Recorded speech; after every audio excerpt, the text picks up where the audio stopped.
Some important games were played this weekend in the Bundesliga title race. Bayern Munich and Leipzig played in a very important game, but first we're going to talk about Borussia Dortmund and their game against Bayer Leverkusen. My goodness, was that an incredible game. First of all, if you guys don't know, Bayern Munich dropped points away from home. Oh my God, it's so frustrating. It is just so frustrating with Borussia Dortmund. I hope I said Borussia Dortmund.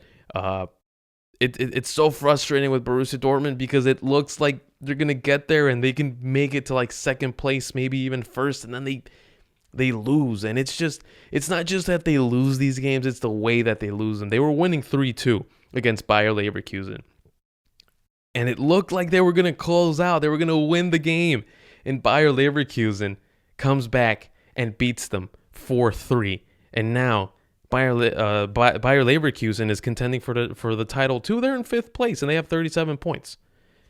Dortmund 39 points. So if all goes well for Bayer Leverkusen, they can finish as high as third. I mean, you can even go crazy and say that Bayer Leverkusen can win the Bundesliga, but that might be a little bit too much to ask for. But it was still a great game, excellent game. Erling Haaland didn't score, so I was kind of sad. Jadon Sancho just kept assisting. I think he scored a goal. But this Bayern squad, so young, so fun to watch.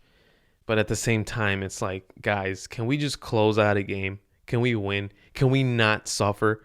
Their goalkeeper, Roman Bürki, might be, if I'm not mistaken, last time I heard, he's the goalkeeper that has conceded the most goals throughout the entire season in the Bundesliga. So that's terrible. Something has to be done. Defensively, Borussia Dortmund is just not very well structured, and if you are a championship-winning team, it is likely that you have a very good defense. So Bayern Munich doesn't have a good defense, doesn't have a good defensive structure. That's why they're likely not a championship team, and that's why they can't close out games exactly like what happened on Saturday. But the marquee game was Sunday morning, and it was Bayern against Leipzig.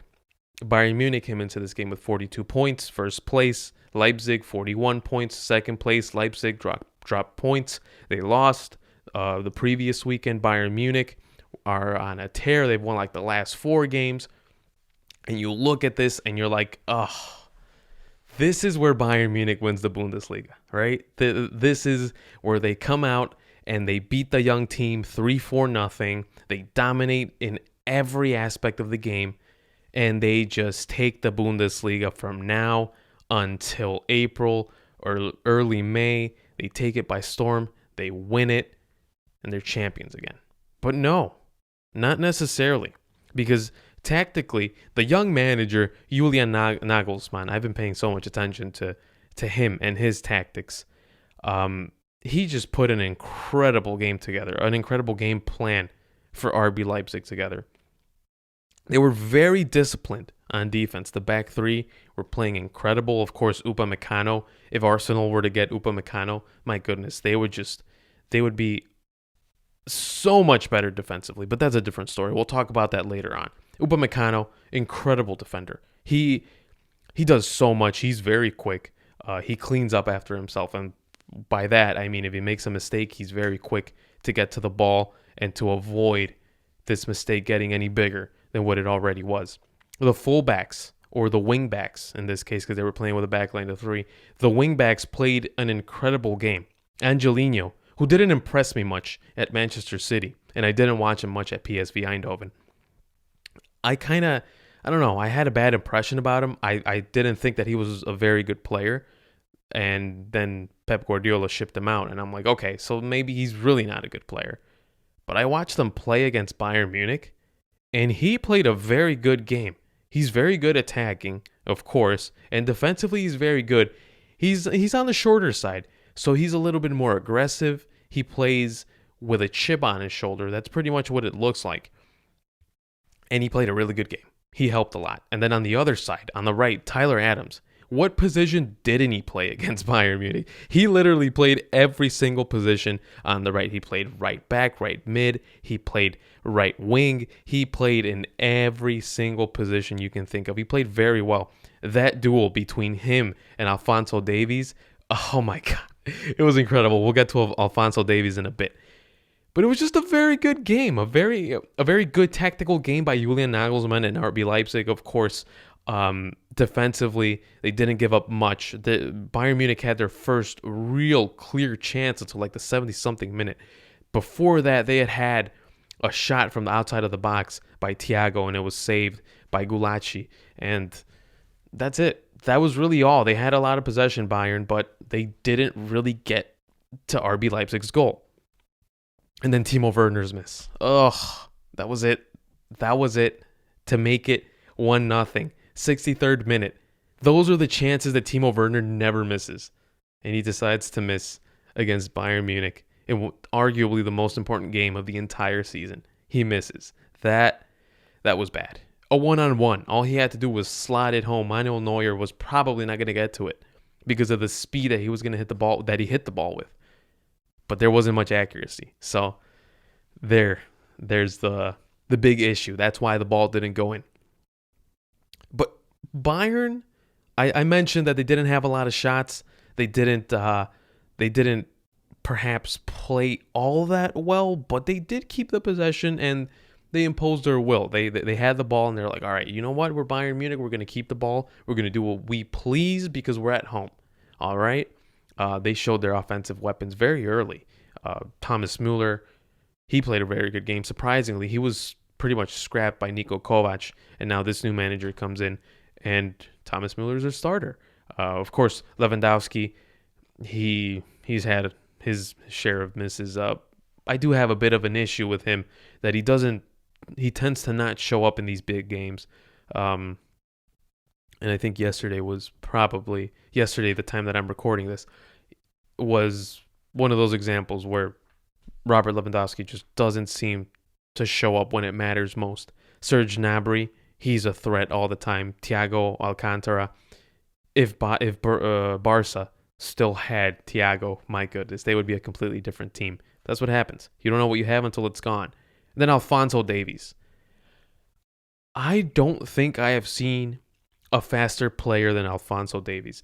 This guy, he had a play early in the first half where he loses the ball, and on the right side, on the right wing, I forget, it wasn't Tyler Adams. It was, I believe it might have been Nkunku or Timo Werner that tried to, that dribbled past the midfield, and they were on their way.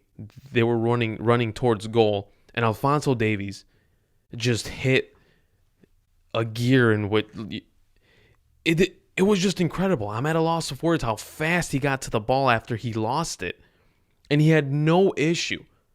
He had no issue getting the ball back. He's so quick. He's so fast, and he's also very technically sound.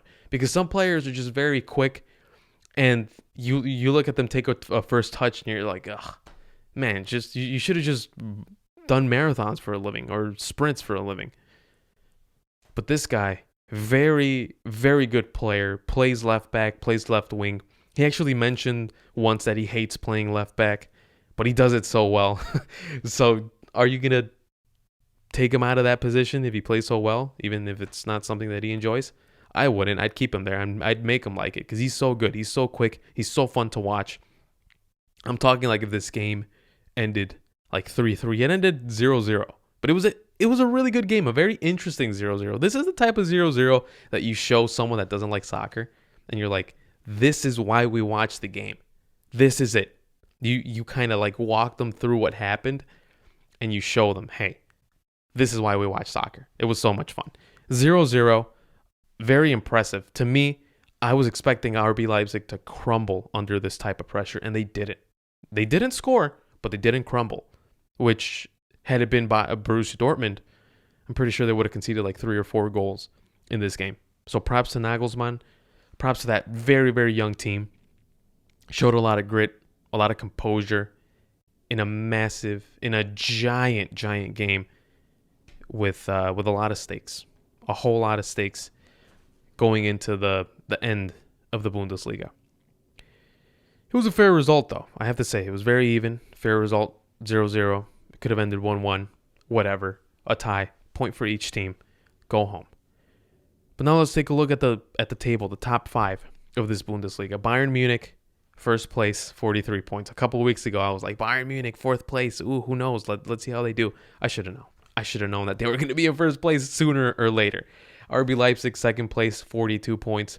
Borussia Dortmund, 39 points. And Borussia Mönchengladbach, 39 points, tied there in third place. And in fifth place, you have Bayer Leverkusen with 37 points.